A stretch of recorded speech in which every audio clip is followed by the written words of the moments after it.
One of the areas, as we know, that was hardest hit by Hurricane Ida was Terrebonne and Lafourche parishes. And our Danny Monteverde rode out the storm down there and got to take a look around. I know a lot of people out there are wondering what Thibodaux, Houma, all of those areas look like, and so he's going to give us a first look. For the past few days in Houma and Thibodaux, we've heard people saying they were hoping for the best, but preparing for the worst. And in this case, Ida delivered the worst. The sun came up Monday morning to reveal total devastation in the Bayou parishes. Many trees down, countless wires down, countless businesses like this one totally destroyed.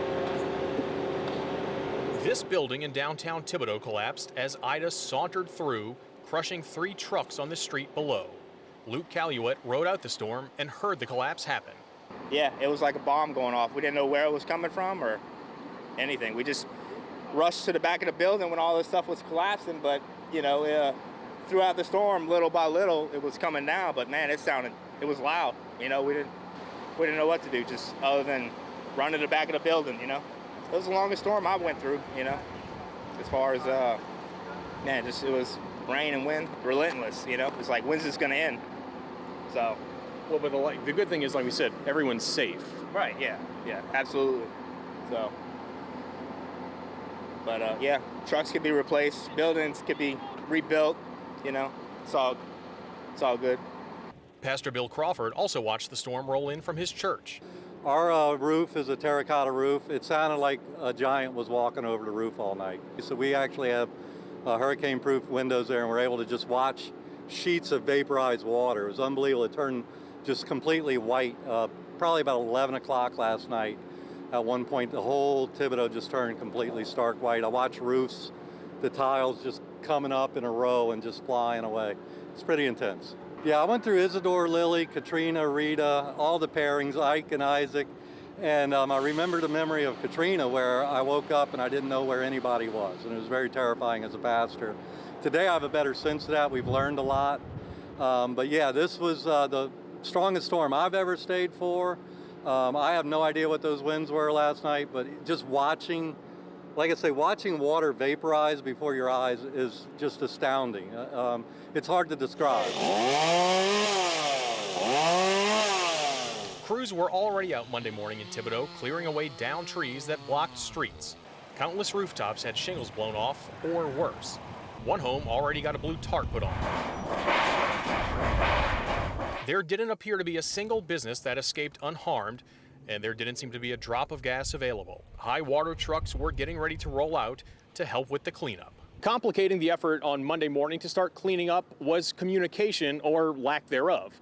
Not only were cell phones down, but law enforcement tells us that most of their radios aren't working either. Reporting in Thibodaux, Danny Monteverde, Eyewitness News. That is astounding. Not a single business untouched from what Danny could see. Yeah, and Danny actually joins us now, coming from Thibodaux, now in the Eyewitness News studios. I mean, Danny, was there anything there that you saw that really was shocking to you? I know that you've seen hurricane damage many times over, but was there anything there that really caught your eye? It's probably just the breadth of it. Everywhere you go in Terrebonne and Lafourche parishes that we saw today, as you saw in the piece, damage everywhere. And here's the thing, we basically were just limited to Thibodaux today. There is a lot in those 2 parishes that people couldn't get to this morning, even law enforcement. There's a lot we didn't see. So what you saw there, that's just a snapshot of how things are. And we rode out the hurricane in the Terrebonne Emergency Operations Center last night. Very stable building designed to withstand a Cat 4, Cat 5 storm. So quite honestly, we couldn't even hear the storm inside, but you would kind of peek your head out sometimes. And I know Mike McDaniel was live out in it sometimes, and that storm was just raging outside, and it was so slow. And so again, what the damage you saw today, it's bad. There are probably areas closer to the coast that are probably worse. Yeah, I've heard that Thibodaux actually is better than areas that are farther east. So Houma, places like that may have even more significant damage. I mean, Danny, it's got to be difficult for people down there. I have friends, husband stayed, wife took the kids and evacuated, but she can't get in touch with him. That has to be really hard for people down there. Absolutely, and actually all morning today, I've got 2 cell phones, not a single one of them worked. There was literally a cutoff of all communication. And you heard in the piece, even the law enforcement down there, they couldn't talk to each other because their radios were down. Photographer Troy Toops and I, we shot that piece this morning in downtown Thibodaux. We went to a few of the government buildings, the sheriff's office building down there. They were locked up, understandably. We actually found a few sheriff's deputies at the DA's office and asked to find out where the spokespeople were. They were saying, well, they may be at the EOC, the Lafourche Emergency Operations Center, but frankly, they didn't know because, again, their radios weren't working, cell phones weren't working. So we went looking for people this morning, actually, to try to find out what happened down there overnight officially. I wish I could provide more information, but frankly, I don't know yet because the cell phones didn't start working for me again until we got here back to the station, and there's plenty of texts and emails popping up now. So again, I wish I could give some information about what actually happened down there in terms of damage or when power might be restored, that sort of stuff. But again, it's just communication is a big thing. We had a couple of people stop by when we were shooting the story asking if we knew what was going on, and they were saying the same thing. We don't have cell service, and it's just, cell phones, they're just, they are so integral to our life these days. And this really shows us how much we depend upon them. But it's going to be a little bit of a patchwork of people kind of trying to come together on their own, get word of mouth in the meantime, and hopefully sometime soon those cell towers will start to come back up. I will say I did get a little bit of cell service. We were in Matthews. That's in kind of central Lafourche. That's when we got to the EOC, which was a long, sometimes harrowing drive through down trees, down power lines, checkpoints with sheriffs, deputies, and that's about the time we got some cell service back, but it was brief, went away. So that's one thing for a lot of people in the Bayou parishes who might be out of town right now.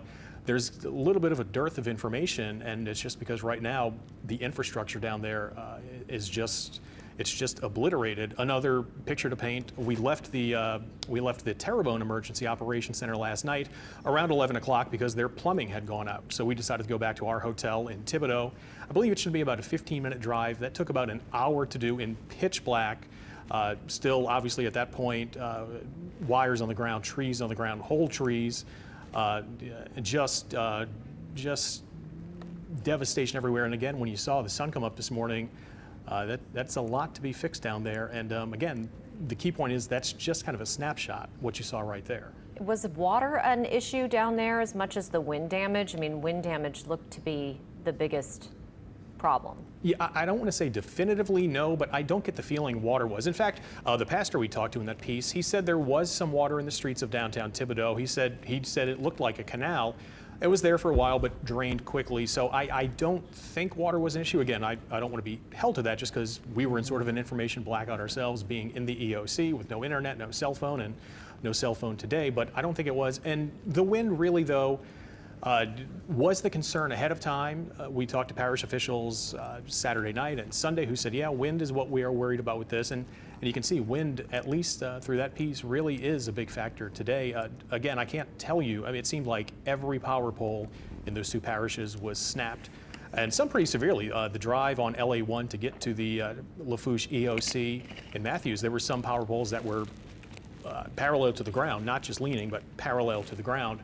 And so, again, it looks like the wind was a big issue. And I'll tell you, a few times I kind of poked the head out of the door a little bit at the Emergency Operations Center last night. Never anything unsafe, but that wind was extremely strong. And it lasted a good long while. In fact, there were still gusts this morning when we got up at the hotel.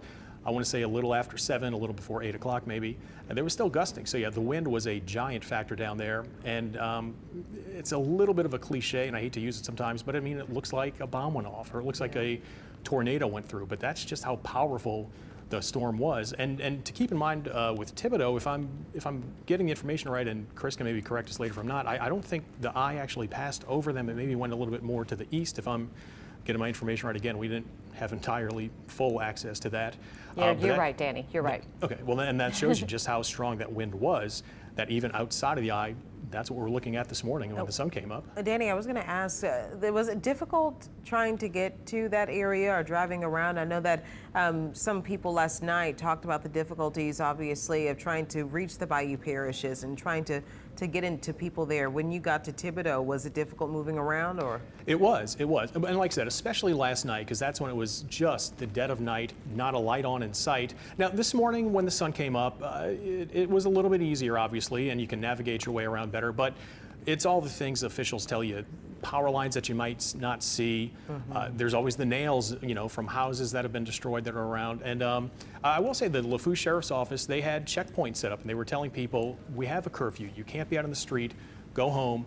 Don't drive around. And again, through some of those checkpoints that we had to get through to get to the Lafourche Emergency Operations Center, there are some parts of LA1 that, again, that's where you saw a lot of those power lines that I mentioned that were not just leaning, but were horizontal to the ground.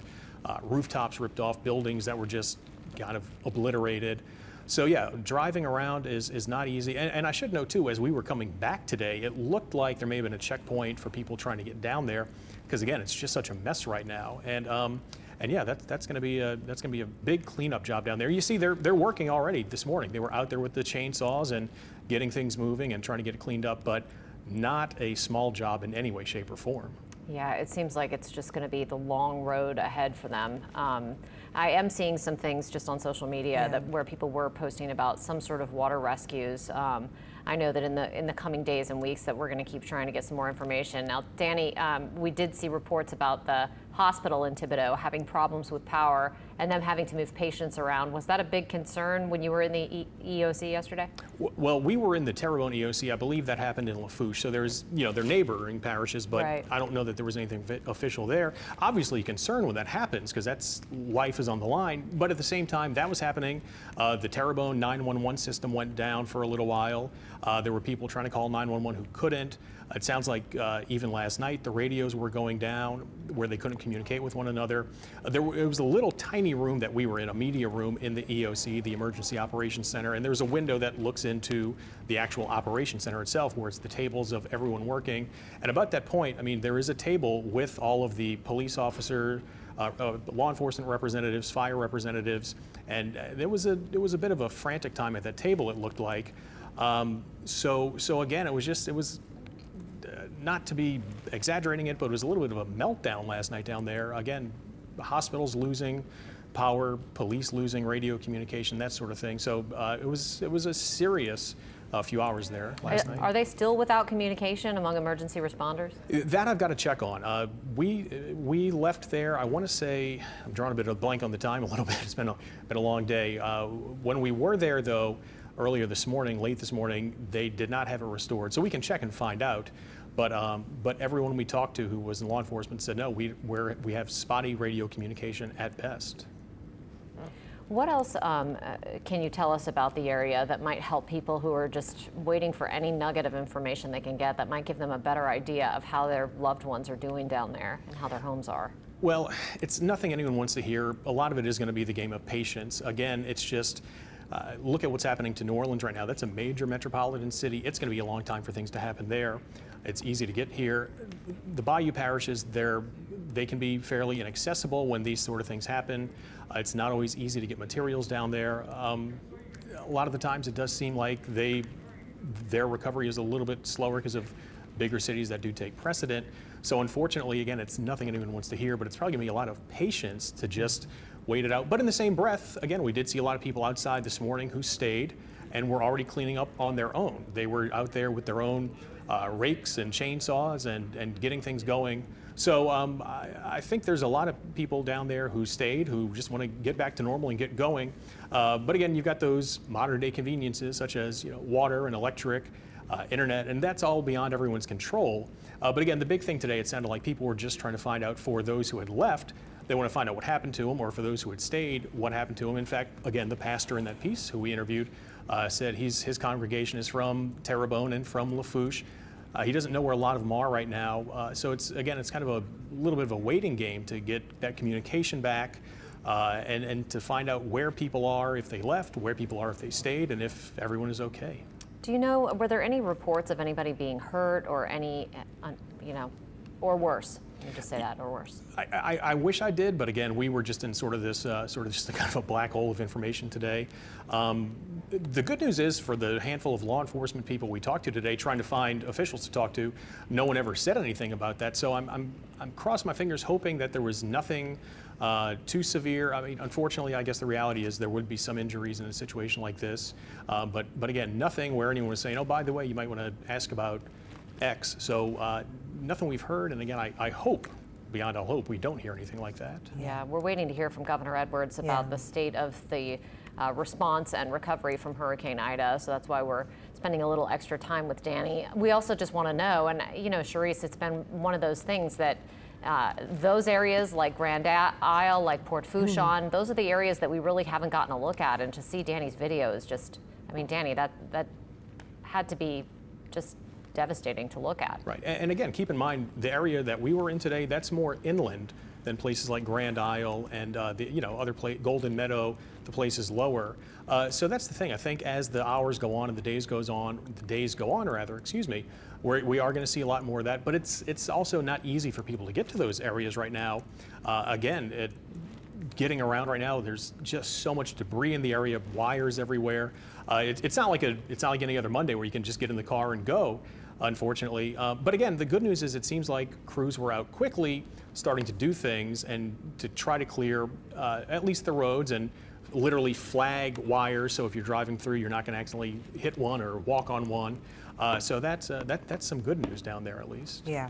Galliano, Galliano was one of the areas where the hurricane just kind of stalled out right around that area. Is that where the hospital was? Am I mistaken? No, on that? the hospital was in Thibodaux. It was Thibodaux Regional Medical Center. There was another hospital, Lady of the Sea, I believe. That's where the storm went through Galliano. Yes. And it peeled back the roof. I mean, we watched it on camera. It was amazing. That's right. I forgot about that. Yeah. But any word on Galliano, Danny? The only thing I've seen about that were some of the videos that I saw some people posting last night before we lost cell service. It's as you would expect. I mean, just not over exaggerating here, kind of horrifying videos just about the wind and the water.